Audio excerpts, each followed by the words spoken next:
हमारे साथ बात करने के लिए राजीव प्रताप रूडी है, सांसद और कमर्शियल पायलट। सर, जिस तरीके से रिपोर्ट आई है, रिपोर्ट को लेकर क्या कुछ कहेंगे? देखिए, देश की सरकार ने प्रारंभिक प्रतिवेदन सबके समक्ष रख दिया है और ये प्रिलिमिनरी रिपोर्ट है, प्रारंभिक प्रतिवेदन है। स्पष्ट रूप से ये दिख रहा है कि विमान 787 ड्रीमलाइनर, जो दुनिया का एक ताकतवर और आधुनिक विमान है, वाणिज्यिक विमान है, आसमान में गया और विमान की गति 180 नॉट तक आसमान में पहुंचने तक पहुंचा। उसके बाद दो चीज़ें हुई, एक रैट डिप्लॉय हो गया, यानी कि रैट जो उसका एक यंत्र है वो लगा, और दूसरा है कि एपीयू चालू हुआ। ये दोनों चीज़ तभी होती है इस विमान में जब दोनों इंजन फेलियर, एक इंजन नहीं दोनों इंजन फेलियर, तो ये प्रामाणिकता के साथ है कि दोनों इंजन फेल किया। उसमें आशंका जाहिर की जा रही है कि फ्यूल स्विच जो कट ऑफ रन का जो पोजीशन होता है उसमें कहीं कोई कमी आई है। जब प्लेन क्रैश किया तो दोनों रन पोजीशन में था। इसका मतलब है कि विमान के भीतर जो फ्यूल संचालन का व्यवस्था है वो चालू था। ये भी दिखाया गया कि बाद में इंजन फिर से वापस फेडेक के माध्यम से, जो उसका कंप्यूटर सिस्टम है, उसने, कप्तान ने जो भी कोशिश किया था, विमान फिर से उड़ान भरने का प्रयास कर रहा था, इंजन चालू हो रहा था। गति का भाव, ऊंचाई का भाव, सामने बाधा, इन सभी के कारण विमान का इंजन उतने पावर तक नहीं पहुंच पाया, जिसके कारण ये क्रैश हुआ। एक और बात, जिस तरीके से जो कहा जा रहा है कि स्विच बंद ऑटोमेटिकली हो गया, या क्या कुछ कारण हो सकता है, या स्विच ऑन नहीं हो सका? देखिए, इसमें जो प्रतिवेदन है इसमें यह तथ्य दर्शाया गया है कि स्विच ऑन ऑफ हुआ है।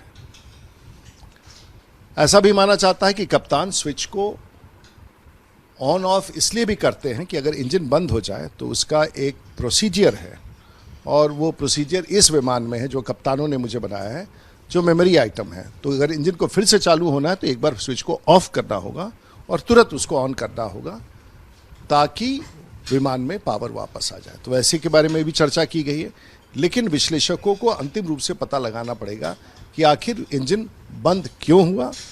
इंजन बंद कोई और फेलियर के कारण हुआ, इंजन बंद मैनुअली किया गया, ये सब अभी प्रकाश में नहीं आए। एक बात और जो सवाल उठता है कि करीबन 90 सेकंड की फ्लाइट उठी और उड़ी है, उसके बाद अचानक इस तरीके से इंजन बंद हो जाना या बटन नहीं ऑन होना, क्या कारण हो सकता है?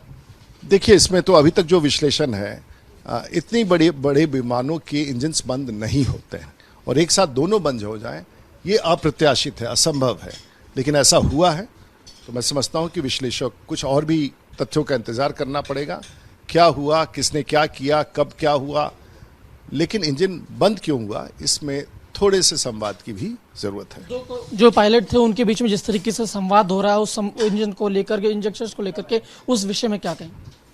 ऐसा संवाद दोनों कैप्टन के बीच में है, और जो कैप्टन है, अब बड़े कैप्टन ने ये पूछा या छोटे कैप्टन ने पूछा कि लेकिन पायलट फ्लाइंग इस पूरे यात्रा में कनिए जो पायलट फर्स्ट ऑफिसर था वो था, तो मैं ये नहीं कह सकता हूँ, लेकिन उसने, जिसने भी जिससे पूछा हो, उसने साफ नकार दिया कि ऐसा कोई चीज नहीं हुआ है।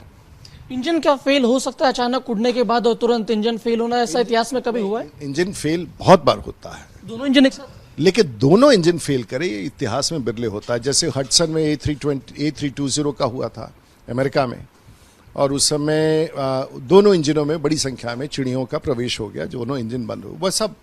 लेकिन ना तो यहाँ ये दोनों संभावना नहीं, इंजन बंद हो जाए, अपने आप बंद हो जाए, ऐसा नहीं हो सकता, ऐसा हमारा मानना है। एक इंजन फेल होता है, एक इंजन पर विमान कहीं से भी कहीं जा सकता है, उसके लिए व्यवस्था, लेकिन दोनों इंजन फेल कर जाए ऐसा नहीं हो सकता। अब बोइंग को लेकर लगातार सवालों उठते रहते हैं, बोइंग की प्रक्रिया को लेकर, जिस तरीके से बोइंग के विमान लगातार शिकार होते हैं, उसको लेकर क्या? देखिए, बोइंग बहुत बड़ी कंपनी है और दुनिया में आज की तारीख में 30,000 विमान आसमान में हैं, जिसमें बोइंग कंपनी के द्वारा निर्मित होंगे, या कम या ज़्यादा जो भी आप कह लें। इसलिए किसी कंपनी पर एक बार में ऐसी टिप्पणी कर देना कि इसमें ये कमी है और ये उचित नहीं होगा। अच्छा, क्या कुछ टेक्निकल दिक्कत हो सकती है, जैसे कंप्यूटर की बात जिस तरीके से अगर सामने अभी थोड़ा और विश्लेषण आएगा, जैसे ये अतिरिक्त विश्लेषण आता है हम आपको जानकारी दे पाएंगे। मैं एक सामान्य विश्लेषक के रूप में जो तथ्य प्रकाशित हुए उस पर ही टिप्पणी कर रहा हूँ।